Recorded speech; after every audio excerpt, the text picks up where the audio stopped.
Today, we're going to really quickly go over something that I think is really often taken for granted by more techie people like myself, but I see this talked about all the time. People are always saying, my phone is full. I'm out of storage. I can't install any new applications. I don't know what to do.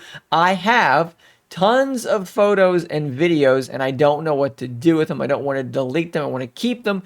What should I do? There is a super simple solution to this problem that I've been using for years. And with this solution, I almost never I never run into this problem on my phone because it turns out photos and videos are where most people's storage is going. Like I said, simple solution. Let me show it to you now. So for the purposes of this video, we're going to be working off of a Samsung Galaxy Z Fold 5. However, almost every device will be able to do this. Even an iPhone will be able to do exactly what I'm going to show you today. So the first thing you need to do is go to the App Store of your choice. This could be the Google Play Store. This could be the Apple App Store, either way. So we're gonna jump into the Play Store first, click on your search, and search for Google Photos. Now, some phones are gonna have this pre-installed. If you don't have it pre-installed though, you're going to need to go ahead and install it. From there, open it up, get signed into your Google account. If you don't have a Google account, a Gmail email address, you're going to need to make one.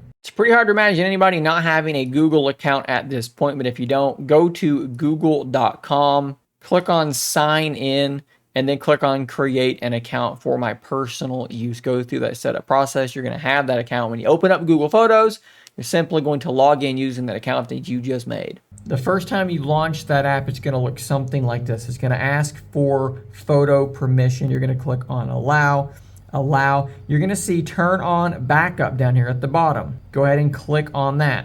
Look for library. It's probably going to be down here at the bottom, but click on library, and up here at the top, you're going to see photos on device. Click on view all, and you see how this one right here has a little cloud that's dashed through, What you're going to want to do is click on those folders and then enable backups just like that. Back out and go and do the other one. Make sure everything is being backed up that you want to be backed up. At that point, you can click on your account up here, and you should see an option here that says backup. If you're on Wi-Fi, it should automatically start backing up these items. This may take a long time depending on how many files, how many images and videos you have to be backed up. Be patient. Now, here's one thing too. If you run out of space, they give you 15 gigabytes by default. Maybe you have a lot more than that. There's an option here that says account storage, and you can get more storage. Click on get storage, and it's going to open this up, and what you'll see is a couple of different plans. You can see the one that I am using, which is $1.99 a month to get 100 gigabytes. $2.99 for 200. You can see how that goes up there. This is honestly not a bad deal, and the way that this works so automatically means, honestly, for me, $2 a month, it is absolutely worth it. Once all of this is done, you should see an option down here that says free up space. It might even has a number, 722 megabytes. So let's click on that. And what it's going to say is, hey, you've already backed up all of these things. They're in the cloud. You don't actually need them on your phone. You can simply free up that space. It's going to delete that stuff for you.